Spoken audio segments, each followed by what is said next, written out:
Bago ang SIM registration deadline sa Martes, libu-libong hindi rehistradong SIM ang nakumpiska sa umano'y Pogo Hub sa Las Piñas.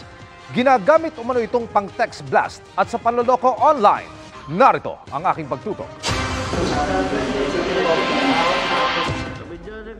Napuno ang conference table ng nasa 100,000 hindi rehistradong SIM cards. Nakumpiska muna ito ng PNP Anti-Cybercrime Group sa umano'y Pogo Hub na kanilang ni-raid sa Las Piñas noong Hunyo.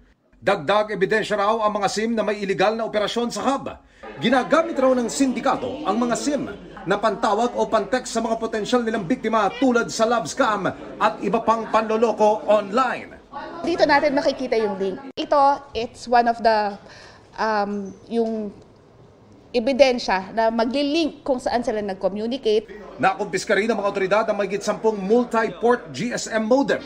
Ito yung ginagamit na pang-text blast o pagpapadala ng bultong text messages sa magkakaibang numero sa isang pindutan lang.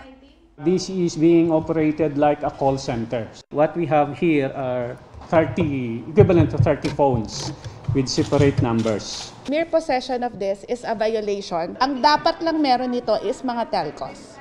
300 ang kaya niyang i-receive na calls per ano. Ang National Telecommunications Security Council na binubuo ng mga kinatawan ng telecommunications company, electronic wallet at internet providers, gusto raw malaman kung paano sila makakatulong na tuldukan ang lumalaganap na cybercrime. Mas kailangan namin mag-usap ngayon. Kagaya ngayon kung paano maisosulong yung investigasyon sa mga SIM cards na ito. They can just report it to us, and on our end, we can deactivate the number.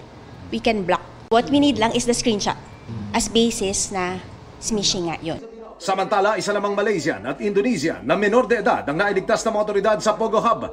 Kinumpirma rin ng PNP ACG na ang mga Pilipinong nahuli sa raid na isinagawa sa Silang Cavite kamakailan na nag-ooperate umano ng scam hub ay kabilang sa mga pinakawalan nila sa Pogo Hub sa Las Piñas. Hindi sila dumiretso sa kanilang mga specific na mga bahay. Dumiretso sila sa silang. So, nag-coordinate ang silang MPS sa aming ACG doon. Para sa GMA Integrated News, Emil Sumangil nakatutok, 24 oras.